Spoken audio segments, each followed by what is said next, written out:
Salam dan bahagia. Nama saya Mediatun Pasu, calon guru penggerak angkatan ketiga Kota Kupang. Bapak dan Ibu yang saya hormati, hari ini saya akan menyampaikan metafora atau perumpamaan pemikiran Ki Hajar Dewantara. Yang menjadi topik adalah kaktus istimewa. Sebuah anekdot yang menginspirasi telah menyorot pelajaran hidup yang penting agar kita dapat hidup menjadi berkat tanpa menghilangkan kodrat kemanusiaan orang lain, terkhususnya dalam dunia pendidikan. Kisah ini diawali seorang siswa yang lari dari kelasnya. Suatu hari di sebuah sekolah, seorang anak yang tampak gelisah, ia memutar-mutar penanya dengan cepat. Satu hal yang pasti, ia tidak ingin lagi bersekolah, tidak ingin bertemu dengan lingkungannya yang selalu membuatnya dirundung duka cita. Ia kemudian meregangkan tubuhnya dan menghela nafas sejenak, berusaha menahan air mata yang sudah bersandar lama di pelupuk matanya. Beratnya air mata itu membuatnya harus berlari ke sudut kantin. Suasana hening di sudut kantin sontak pecah dengan tangisnya yang elegi. Tak disangka, di balik taman bunga yang berada dekat dengan sudut kantin itu, menarik perhatian ketua kelasnya. Ternyata sudah dari tadi ketua kelasnya itu membuntutinya. Ketua kelas yang sadar akan hal itu langsung berkisah kepada salah seorang guru yang dianggap killer oleh anak-anak sekolah. Sontak guru itu mulai berkecamuk dengan rasa yang tak karuan. Dengan keberanian yang dikumpulkan, si guru mulai mendekati siswa tersebut. Alih-alih ingin mendinginkan suasana, malah guru itu diberi pelajaran berharga oleh tukang kebun yang sudah 35 tahun bersahabat dengan taman itu. Apakah Anda pernah melihat sebuah pohon menghasilkan beragam jenis buah atau yang berbeda jenisnya? Tanya si tukang kebun. Tidak, sahut si tukang kebun. Jika tidak, maka jangan pernah paksakan anak untuk bisa menguasai semua bidang mata pelajaran. Biarkanlah anggur itu tumbuh pada pokoknya hingga ia tumbuh menjadi pohon yang menghasilkan buah dengan rasa manis dan bisa dinikmati oleh semua orang. Itulah pendidikan yang mengkodratkan kemanusiaan. Guru tersebut nampak diam sembari menengadah ke langit, seolah tak pantas orang rendah menegurnya.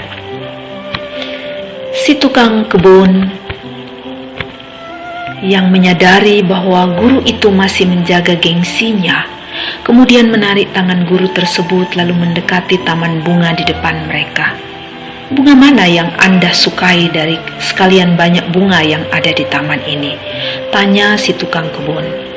Mawar menjadi dambaan setiap orang, sudah pasti mawar menjadi tambatanku, imbuhnya. Semua orang pada umumnya lebih tertarik dengan sesuatu hal yang berbau indah atau cantik. Saat memilih untuk menanam bunga, tak ayal mawar, melati atau kembang-kembang lainnya menjadi incaran kita ketimbang kaktus yang berduri dan jelek wujudnya. Ditambah lagi tak ada aroma khas yang keluar dari kaktus, seakan menjadi pelengkap betapa kaktus begitu tak disenangi, sekaligus menjadi alasan betapa candunya kita pada kembang yang mekar dan wangi. Bahkan kita berharap bahwa bunga-bunga di rumah kita perlu dipenuhi dengan kembang-kembang yang memberi kesegaran dengan aroma wangian dan kembang yang mekar. Tapi tahukah kita bahwa keindahan mekar dan harumnya mawar atau melati takkan mungkin bertahan dalam segala musim dan waktu? Keindahan surgawi yang menghipnotis Anda hanya semu alias lengkang oleh waktu. Begitulah kita, Terkadang sebagai guru, kerap tindakan pemaksaan secara fisik atau verbal menjadi cambuk yang mengisyaratkan setiap siswa harus seperti mawar atau melati yang bisa menghasilkan mekar dan aroma yang khas tanpa peduli apakah hal tersebut menyiksa atau memaksa si anak. Anak atau peserta didik adalah sebuah kaktus yang terlihat buruk di awal pembelajaran dengan sikap mereka yang masa bodoh, bahkan berduri dengan ragam karakter mereka yang bisa membuat kita terluka. Namun yakinlah, jika seorang pendidik itu menyadari akan kodrat dari kaktus adalah tumbuhan, dia tak perlu memaksa atau mengharapkan kaktus itu menghasilkan daun. Kita tak perlu memaksa si anak untuk menghasilkan predikat siswa berprestasi, namun biarkanlah kaktus itu tumbuh sesuai kodratnya. Biarkan siswa itu tumbuh sesuai dengan kodratnya. Kita tidak bisa mengharapkan kaktus untuk mengeluarkan aroma wangi seperti mawar. Demikian pula seorang anak.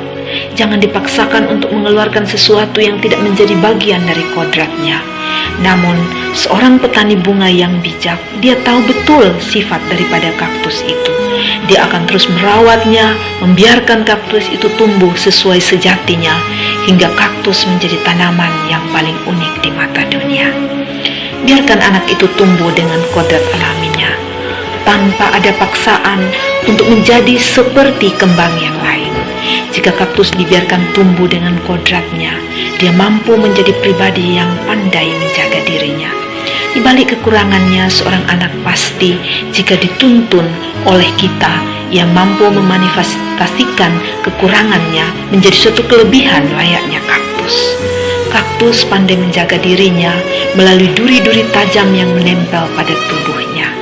Duri-duri itu tersusun rapi dan siap dijadikan tameng untuk melindungi diri dari ancaman yang datang.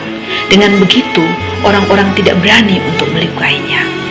Di sini kita dituntut menjadi pengajar yang mampu memberi motivasi kepada siswa-siswi kita yang terlihat kurang atau berduri, namun mampu mengkayakan kekurangan menjadi suatu kelebihannya. Jadi stop untuk menghina atau mematahkan semangat anak.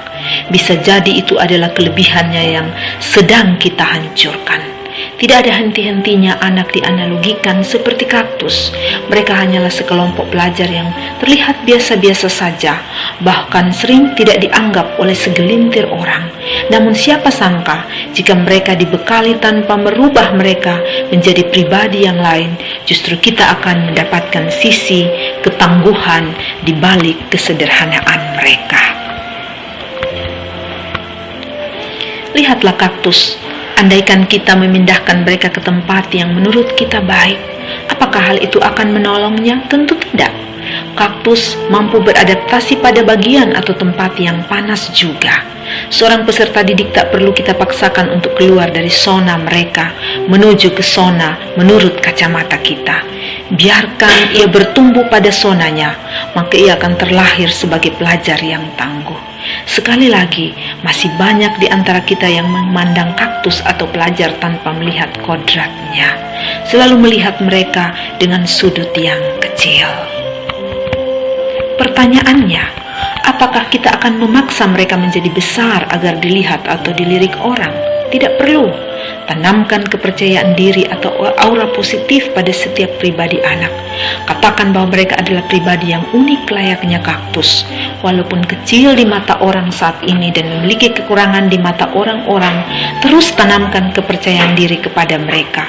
Berikan mereka pot-pot kecil sebagai tanaman hias dan yakinkan mereka inilah wadah bagi mereka untuk menunjukkan keistimewaan mereka, yang mampu menghipnotis orang-orang untuk melihat mereka layaknya kaktus kecil yang dijadikan tanaman hias. Seorang guru juga mesti menyadari dengan mengubah kaktus menjadi bunga yang lain sama dengan kita mematikan kodrat si anak. Jika kita memilih kaktus yang berduri, apakah kita akan menghilangkan durinya? Apakah Anda juga akan memukul murid Anda jika dia terus malas dan nakal? Itulah sifat asli dari si kaktus atau si anak. Kita tidak bisa mengubah sifat dasar dari seseorang. Yang perlu kita lakukan adalah menerima kekurangannya dan memberikan dia sentuhan.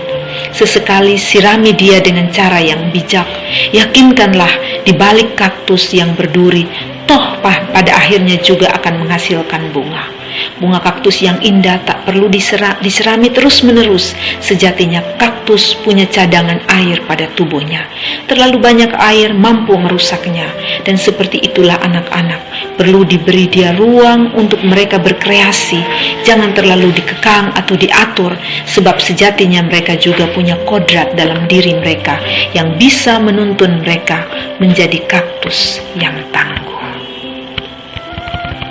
Pada akhirnya, orang-orang banyak yang memilih kaktus karena keistimewaannya. Begitu juga dengan anak-anak kita. Mereka adalah pribadi yang istimewa. Percayalah bahwa Tuhan telah menyelipkan keistimewaan pada diri kamu maupun anak-anak, dan hal itu tidak kamu sadari.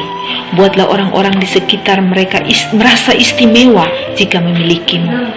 Jadikan dirimu istimewa dan kembalikan keistimewaan mereka dengan melihat kodrat sejati mereka sebagai manusia. Tanpa pendidikan yang benar, seorang tak akan mendapat ilmu yang berguna dan menjalani hidup. Tujuan utama pendidikan bukanlah pengetahuan, tapi tindakan. Pendidikan yang baik adalah fondasi untuk masa depan yang baik, lebih baik. Karena itu, jadilah guru yang mampu mengembalikan kodrat asli dari si anak dengan memberikan sesuatu yang benar dan cara yang tepat agar ilmu itu menjadi berguna. Ingatlah, pengetahuan bukan menjadi yang utama, namun tindakan Anda hari ini akan membuat si anak menemukan kodrat sejatinya. Jangan pernah merusak kodrat sejatinya, sebab hal itu adalah fondasi bagi si anak untuk mulai membangun rumah masa depannya. Berilah kesan kepada orang-orang, bukan penyesalan yang didapat saat bersamamu, namun penyesalan didapat saat tak bersamamu. Demikian yang dapat saya sampaikan. Terima kasih.